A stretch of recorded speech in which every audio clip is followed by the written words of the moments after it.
Okay, today we'll have a very short topic. We'll be learning something about penile cancer. Penile cancer is common in our country and also in certain parts of the world like South America. But it's comparatively rare in Northern America, Middle East, West Asia. In all these areas where it is comparatively rare, they practice childhood circumcision rampantly. So most of the people there, they practice circumcision in the childhood.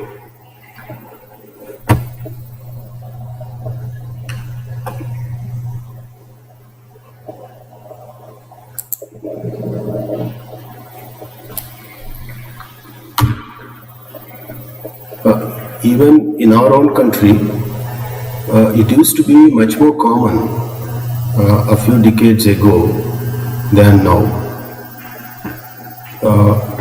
All these observations points to the fact that somehow personal hygiene, especially genital hygiene, may play a part in the development of this problem. It is postulated that smegma, which is a whitish substance that collects underneath the prepuce, is somehow carcinogenic, because those countries where the circumcision surgery is being performed immediately after birth almost completely makes it immune to develop this cancer.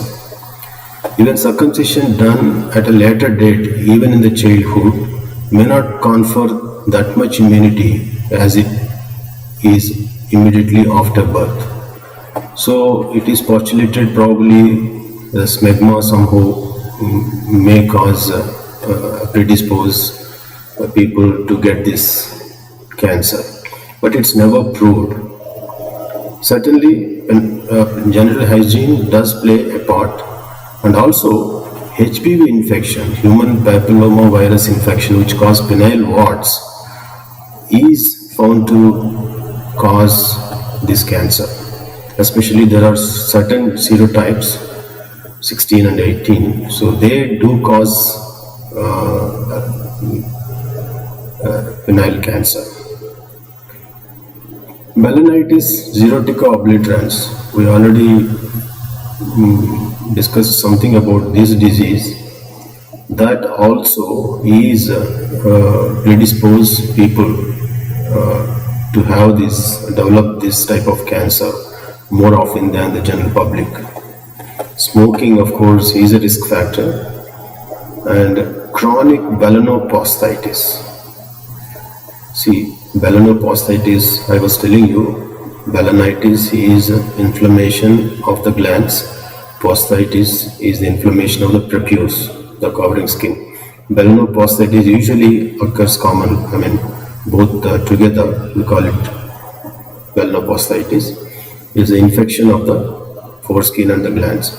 So this, if it is chronic, also seems to predispose for the carcinoma of the penis. So phimosis, which prevents frequent cleaning of the glands, probably is responsible for development of this cancer.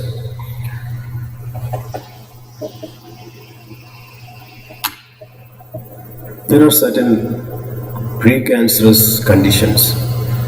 Leukoplakia. Leukoplakia, as many of you must be aware, commonly occurs in the tongue and cheek, and it's a precancerous condition. The same type of leukoplakia can also occur on the glands and can cause penile. It can lead to penile cancer. I'll show you. So this is a leukoplakia. This is how it looks like. Patchy, whitish areas on the glands. So this can lead to malignancy at a later date if it is ignored. And there are certain carcinoma in situ. That means cancer is confined to the epidermis. That it did not breach the basement membrane, that we call that carcinoma in situ. So carcinoma in situ can occur in the penile region. So if it occurs on the glands, it is called erythroplasia of the queriate. And if that same carcinoma in situ occurs on the skin of the penis, then it is called Bowen's disease. One of the same, names are different. It is intraepithelial carcinoma. That means it doesn't breach the basement membrane. So this, if ignored, many of them will lead to development of invasive carcinoma. So these two are precancerous conditions. This is how it looks like. This is the erythroplasia of the queriate. So there is a reddish velvety patch on the glands and in the aspect of the prepuce. So the same type of lesion can occur on the penile skin outside also, when we call it Bowen's disease. So there are many other red patches that can occur in different diseases of the penis, but you have to identify this. If it is identified, or suppose if there is a suspicion, and always it has to be, biopsy has to be done and confirm that this is erythroplasia of the queriate. This is the Balanitis erotica obliterans. Typically, previously also I have shown you, it occurs most commonly on the prepuce, but it also can occur on the glands. Again, there are whitish irregular patches, and it tends to involve even the urethra if it is neglected. So this also can lead to malignancy of the penis if it is not treated. So at this stage, let's also discuss about the treatment of in situ carcinoma, which is different from the invasive carcinoma. So erythroplasia of the queriate or Bowen's disease, if it is confirmed, can easily be treated with local application of 5-fluorouracil. 5% ointment of 5-fluorouracil can be applied over this, and that can be cured. If that is not working, imodiaquine is another medicine that can be applied locally. Sometimes we may have to resort to excision of this by carbon dioxide laser. Carbon dioxide laser effectively, without much trauma, it can excise this. Sometimes even formal surgery also has to be done. The excision of this will cure it. Suppose if it occurs exclusively in the prepuce, circumcision can be done. That also will be curative.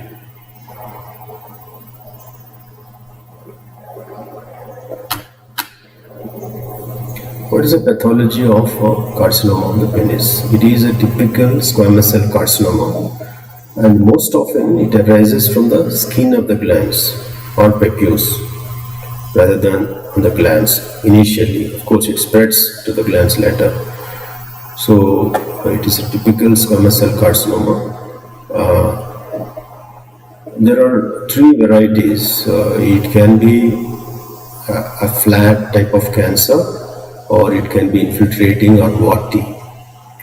If it occurs as a result of penile warts changing into malignancy, HPV infection, then it is a warty growth.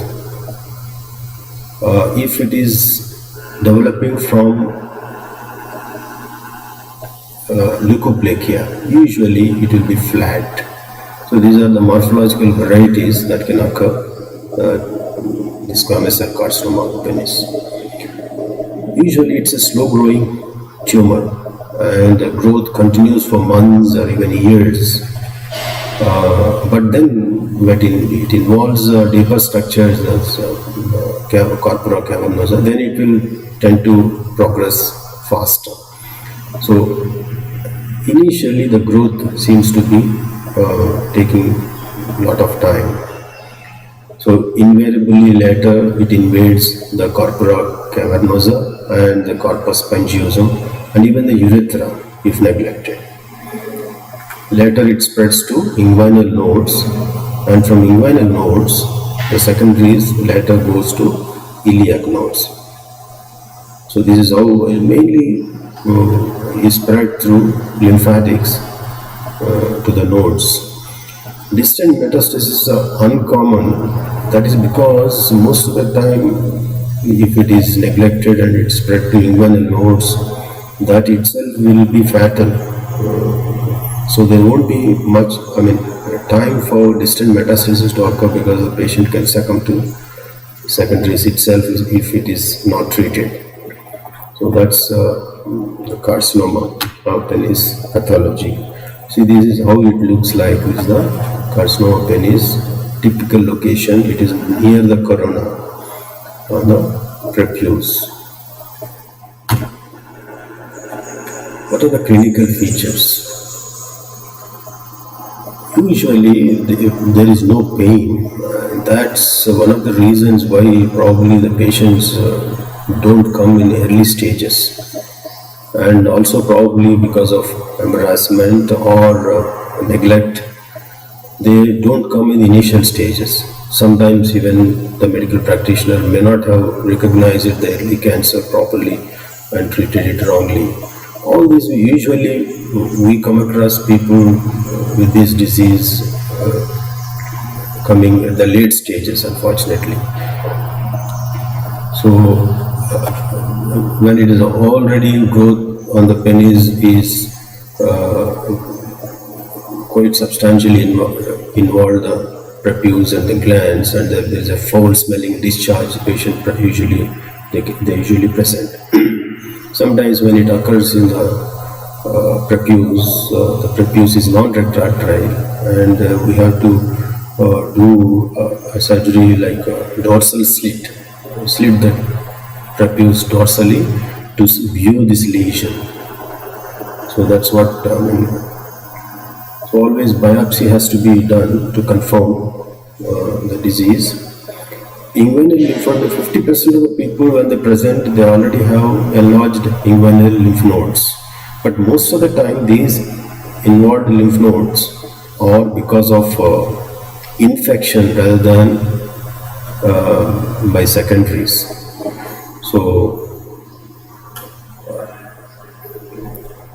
the whole glands may be replaced by fungating and foul-smelling mass if untreated.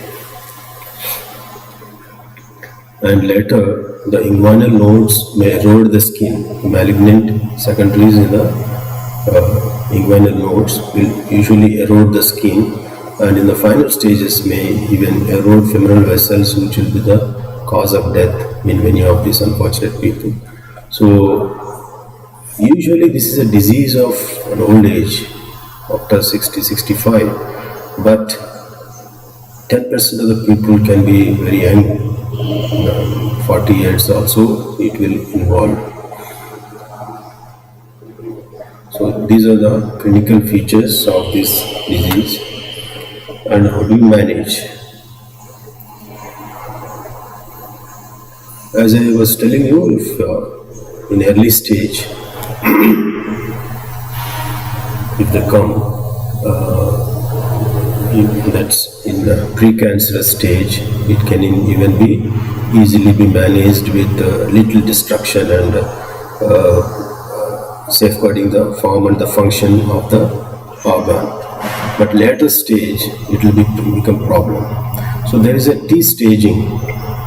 Suppose if the tumor is exclusively confined to the prepuce or the glands, then it is T1. T2 lesions involve corpora cavernosa or corpus spongiosum. T3 lesions are those lesions that involve the urethra. T4 lesions are involvement of surrounding organs or tissue like scrotum, testes, perineal skin. That is T4. So, lymph nodal status also, if N1 means mobile inguinal lymph nodes, N2 is fixed inguinal nodes, and N3 nodes are iliac nodes. So metastasis, generally I was telling you, there won't be time for the metastasis, distant metastasis to occur because many of these people can succumb if no treatment is given by the torrential hemorrhage because of erosion of the femoral vessels by secondaries in the inguinal nodes. So the treatment usually is done surgically. If it is confined to the glands, glandsectomy can be done with a 2 centimeter margin, and if it is a shaft of the penis, partial phenectomy has to be done with a 2 centimeters margin, or if it is extensively involving total penectomy.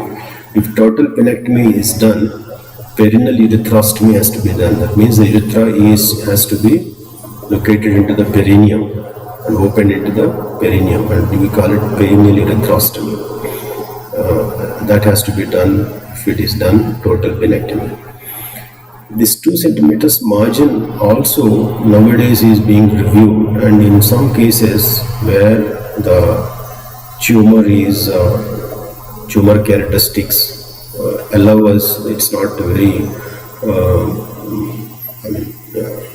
anaplastic or aggressive tumor, it's non-aggressive tumor, this 2 centimeter margin can be reduced to 1 centimeter also, so that preservation of the part of the organ can be ensured. Inguinal lymph nodes are treated separately. Primary has to be treated first, and as I was telling you, most of the time when they come with a foul smelling, irregular cancerous lesion, they have inguinal lymphadenopathy because of infection. So 3 weeks time can be given during which you can give antibiotics to cure the lymphadenitis. If the lymph nodes subside, then you have to assess them if they have micrometastasis, or they don't subside and they are fixed or this thing, then you can say that they are secondaries. So FNAC has to be done to confirm after 3 weeks whether there are metastasis to the lymph nodes or not. If there are metastasis, the inguinal block dissection has to be done bilaterally, both sides, because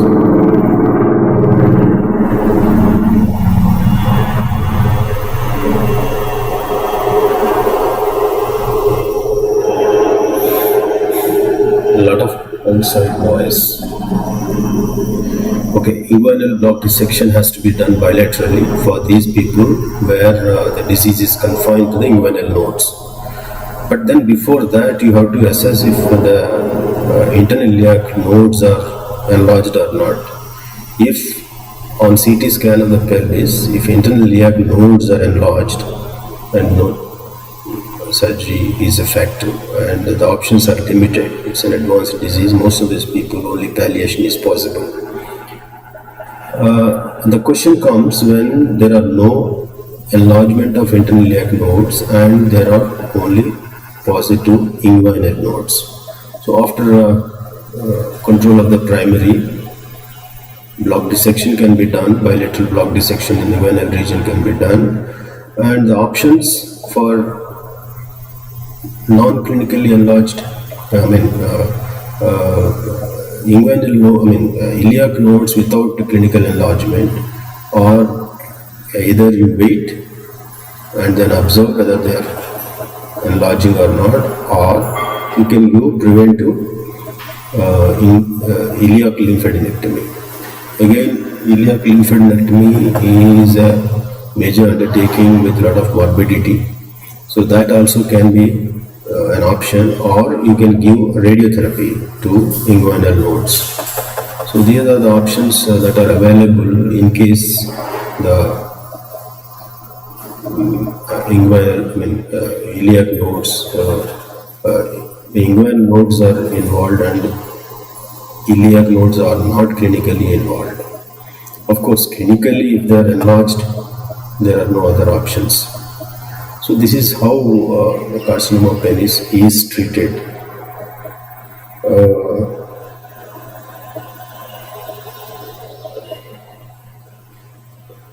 Apart from this squamous cell carcinoma, there is another type of tumor, Buschke-Lowenstein tumor.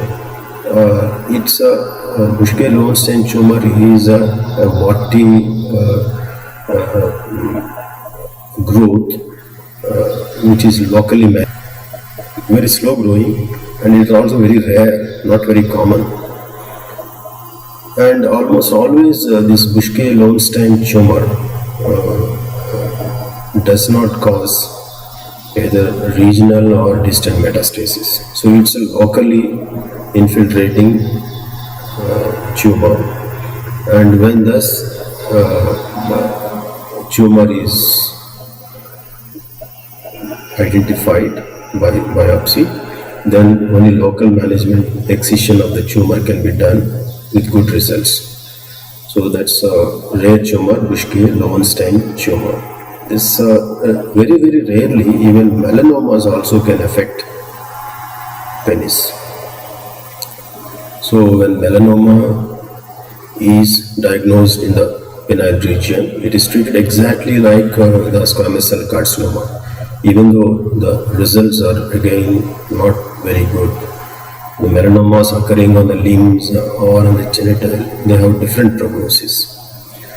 Treatment of carcinoma penis when it is involved by squamous cell carcinoma, the prognosis is, if it is early cancer, the T1 or even T2 cancer, then the prognosis is good. 80% of the people will have a 5-year survival rate. But when they are already involving the nodes, the prognosis drops to 50% survival at a 5-year period. And of course, if iliac nodes are involved, then it's only a few months of survival. So that's about today's class, which is a little brief. So next week we'll be going to another chapter, which is testis and scrotum.